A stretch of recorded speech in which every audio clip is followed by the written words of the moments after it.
আসসালামু আলাইকুম। সবাইকে ওয়েলকাম করছি ক্রিপ্টোকারেন্সির আজকের মার্কেট আপডেট ভিডিওতে। কালকে ডোনাল্ড ট্রাম্প কিন্তু তার নিজস্ব পার্সোনাল টুইটার অ্যাকাউন্টে জানায় বিটকয়েন, ইথেরিয়াম, এক্সআরপি, সল এবং আডা এইগুলোকে কিন্তু আমেরিকার ক্রিপ্টো রিজার্ভে ইনক্লুড করবে। যার পর থেকে কিন্তু মার্কেটে ভালো লেভেলের পাম্প চলে আসে। যদি আপনাদের দেখিয়ে দেওয়ার চেষ্টা করি সেক্ষেত্রে দেখতে পারবেন প্রত্যেকটা কয়েন কিন্তু ভালো লেভেলের পাম্প নিয়ে নিয়েছে। যেইখানে বিটিসি কিন্তু অনেক নিচে ছিল, ইথেরিয়াম অনেক নিচে ছিল সেখান থেকে উঠে এসেছে। তো এখন প্রশ্ন আসতে পারে যে তাহলে কি মার্চ মাস থেকেই আমাদের যে অল্ট কয়েন র‍্যালি সেটা কি আসতে পারে? তো সেই বিষয়টা নিয়ে আজকের ভিডিওতে আলোচনা করার চেষ্টা করব। তো দেখুন আমাদের বিটকয়েনের মান্থলি রিটার্ন চার্টে যদি আসি, ফেব্রুয়ারি মাসে -17% ছিল যেইখানে মাত্র এ এই মাস দিয়ে এই ফেব্রুয়ারি থেকে মোটামুটি মাত্র ৩ বার কিন্তু মাইনাস রিটার্ন দেখিয়েছে বিটকয়েন। তো এটা একটা ভেরি আনফরচুনেট। তো এটা থেকে আমরা বুঝতে পারছি প্রত্যেক সাইকেল কিন্তু একই নিয়মে চলবে না। ঠিক আছে? তো আমাদের এখন মার্চ মাসে অলরেডি 9% এর মতো বিটিসি পাম্প দেখিয়ে দিয়েছে অলরেডি। যদি আমরা ইথেরিয়ামের মান্থলি চার্টে চলে আসি, সেই ক্ষেত্রে আমরা দেখতে পারবো যে ফেব্রুয়ারিতে -31% আসলে ইথেরিয়াম আমাদের রিটার্ন দিয়েছে -31%। তো আমরা ২৪ সালে ৪৬%, ২২ সালে ৮%, ২১ সালে ৮% এবং ২০ সালে ২১%, ১৯ সালে ২৭% এর মতো রিটার্ন আমরা দেখেছি। আর আমাদের এই ফেব্রুয়ারিতে -৩১%। তো এইবার দিয়ে মোট মাত্র ইথেরিয়াম ২ বার ফেব্রুয়ারি মাসে মাইনাস দিয়ে আসলে শেষ করেছে। তো মার্চ মাসে ৫% এর মতো পাম্প রয়েছে। তো এখন আমাদের এই মার্চ মাসটা একটু যদি দেখি, মার্চ মাসে কিন্তু প্রতিবারই মোটামুটি ভালো লেভেলের রিটার্ন ইথেরিয়াম জেনারেট করেছে। মাত্র ২০২০ সাল এবং ১৮ সাল, এই ২ টা সাল ব্যতীত প্রত্যেকটা আ বারেই কিন্তু ইথেরিয়াম মোটামুটি ভালো লেভেলের রিটার্ন জেনারেট করছে।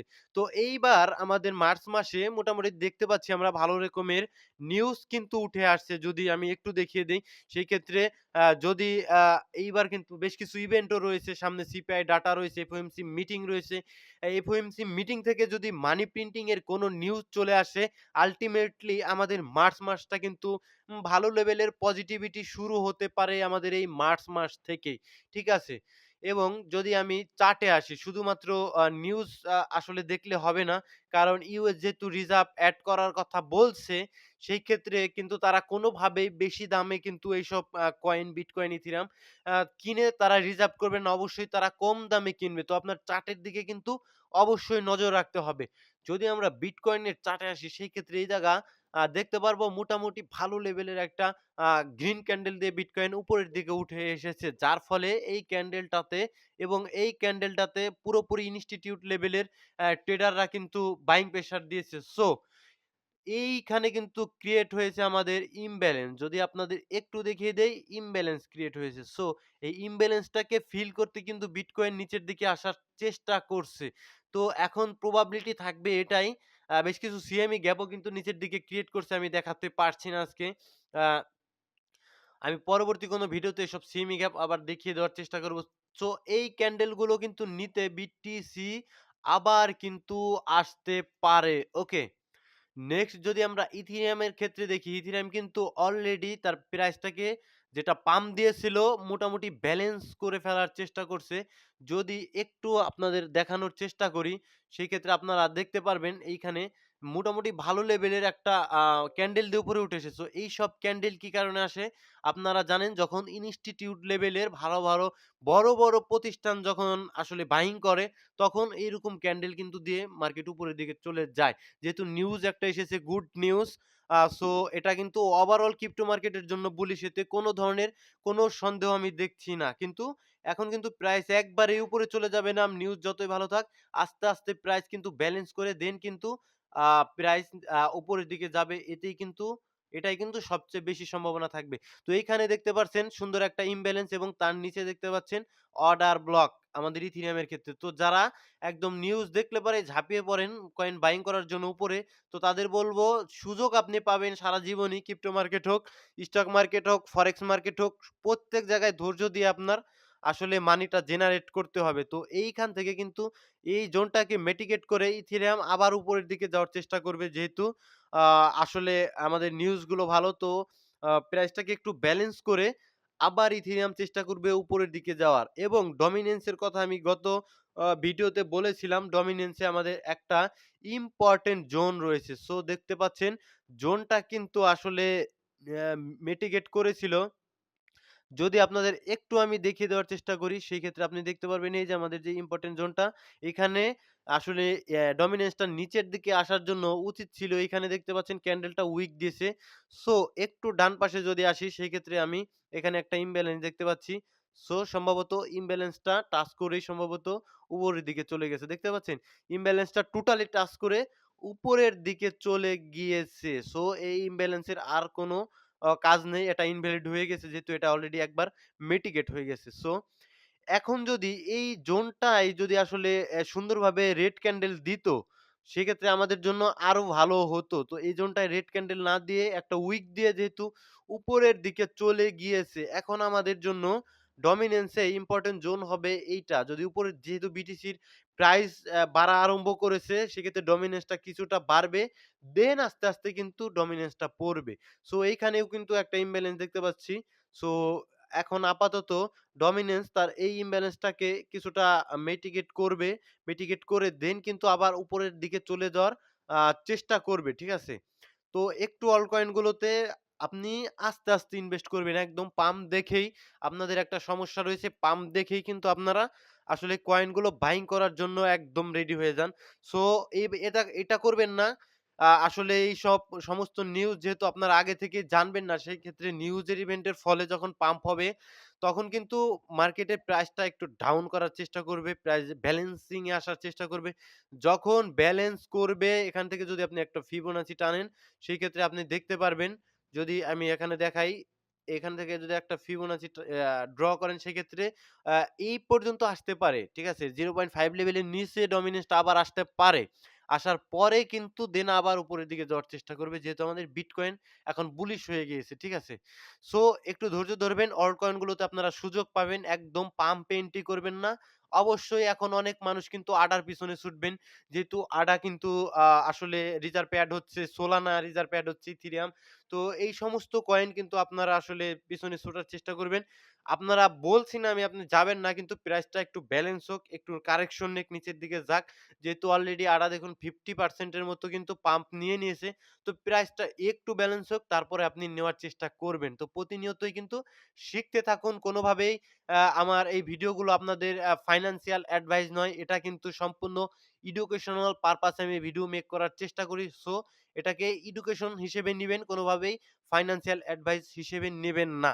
সো ভিডিও বেশি লম্বা করব না। ভিডিও খুব ছোট্ট করে বলব। কালকেও কিন্তু প্রতিদিনই ভিডিও দিব। সমস্যা নেই। আপনাদের সাথে কিন্তু আমি প্রতিনিয়তই জুড়ে থাকার চেষ্টা করব মার্কেটের আপডেট নিয়ে। অবশ্যই টেলিগ্রাম চ্যানেলে জয়েন থাকার চেষ্টা করবেন। সো এক ভাই প্রশ্ন করেছেন মেটিস কয়েন নিয়ে বলুন। দেখুন মেটিস কয়েন আ এ স্কেলিং এর কাজ করে। ইথেরিয়ামের লেয়ার 2 স্কেলিং করে। ইথেরিয়ামের গ্যাস ফি কমানোর কাজ আসলে মেটিস কয়েনটা করে। সেক্ষেত্রে মেটিস কয়েনের চার্টে আমি এখন দেখাতে পারছি না। আরেকদিন হয়তোবা আমি আপনাকে চার্ট দেখে অনেক কিছু বলে দিতে পারবো। তবে ইথেরিয়াম পাম্প করার সাথে, সাথে মেটিস কয়েনেও কিন্তু পাম্প আসার চেষ্টা করবে। আরবিট্রাম $১ ৫০ সেন্টে বাই করেছেন। কবে নাগাদ যেতে পারে এই রেঞ্জ এক্সাক্টলি কেউ বলতে পারবে না কবে নাগাদ আসলে আরবিট্রাম এত উপরে যাবে। তবে আ আরবিট্রাম পাম্প করতে পারে ইথেরিয়াম পাম্প আসার সাথে, সাথে যেহেতু আরবিট্রাম ও ইথেরিয়ামের লেয়ার 2 এর একটা কয়েন। তো ইথেরিয়ামের পাম্প না আসলে আরবিট্রামও পাম্প করবে না। ডক্স এবং মেজর কি আগের প্রাইজে আসবে? সো একটু ডক্সের চার্টে আসুন। ডক্সের চার্টে আসার পর এইখানে আমি কি দেখতে পাচ্ছেন? এইখানে আপনি দেখতে পাচ্ছেন তার লিস্টিং প্রাইস এর চেয়েও নিচে কিন্তু আ ডক্স আসলে চলে এসেছিল। সো এইটা একটা মানে খুবই খারাপ দিক। তার লিস্টিং প্রাইস এর নিচে একটা গত চার্টে আপনি দেখতে পারবেন লিস্টিং প্রাইস এর নিচে শুধুমাত্র একটা দিয়ে মানে একটু নিচে চলে এসেছিল, কারণ এখানে অনেক স্টপ লস ছিল। সেগুলো হান্ট করে মোটামুটি লেভেলের ভালো একটা পাম্প দেখিয়েছে। এখান থেকে যদি টানি সেক্ষেত্রে ১০০% এর মতো পাম্প দেখিয়েছিল। তো এখন টন ইকোসিস্টেমের খুব একটা হাইপ নেই লঙ্গার টাইম ফ্রেমে। যেহেতু টনেরও আসলে ভবিষ্যৎ ভালো মনে হচ্ছে। সেই ক্ষেত্রে ডক্স যদি কোনোভাবে আস্তে, আস্তে এখন আর ডক্সের কোনো চার্ট নেই। ঠিক আছে? এখন দেখতে পাচ্ছেন একদম নিচে। সো অবশ্যই ডগসকে ভালো করতে হলে এই প্রাইস রেঞ্জটার উপরে কিন্তু ডগসের আসতে হবে যেভাবেই হোক। এই জোনটার উপরে কিন্তু ডক্সকে থাকতে হবে। তা না হলে ডক্স কিন্তু এখান দিয়ে ঘোরাফেরা করবে আমার কাছে মনে হচ্ছে। তো মেজরের দিকটায় যদি যাই দেখুন একদম সেম। ট্যাপ এই অফারগুলো থেকে যে সমস্ত পেমেন্ট আপনারা পেয়েছেন একদম প্রত্যেকটারই কিন্তু সেম অবস্থা।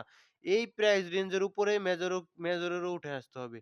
মোটামুটি ৫০ সেন্টের আশপাশে মেজরের উঠে আসতে হবে। তা না হলে কিন্তু মেজরও এইসব জোন দিয়ে কিন্তু ঘোরাফেরা করবে। যদি না এভাবে এই জোনটার উপরে উঠে এসে এটাকে আবার সাপোর্ট মেক করছে, তাছাড়া কিন্তু আসলে আ মেজরেরও সমস্যা। ঠিক আছে? মেজর এইসব কয়েন আসলে বেশি ভালো না। ঠিক আছে? এইসব কয়েনগুলো বেশি ভালো না। এগুলো খুব একটা ভবিষ্যৎ এদের নেই।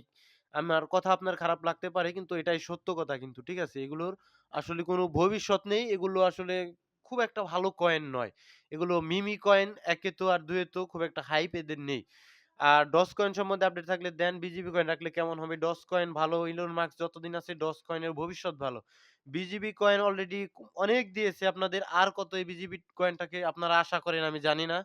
আ নেক্সট যদি একটা কয়েন এক্স আম্পেয়ার আ ভলিউমটা ভালো ঠিক আছে। এক্স আম্পেয়ার সম্বন্ধে একটু যদি দেখাই, সেই ক্ষেত্রে আপনি দেখতে পারবেন কি দেখতে পাচ্ছেন? এক্স আম্পেয়ার আ আসলে তার যে লিস্টিং প্রাইস এটাও অনেক ইম্পোর্টেন্ট কারণ এইখানে কিন্তু অনেক যারা এই কয়েনের ইনিশিয়াল লেভেল ইনভেস্টর থাকে তারা কিন্তু এইসব জোন থেকে তাদের ইনভেস্ট থাকে। তো এই এইসব জোনের যেমনটা দেখতে পাচ্ছেন ডক্স এবং নটের এই নিচেও চলে এসেছে।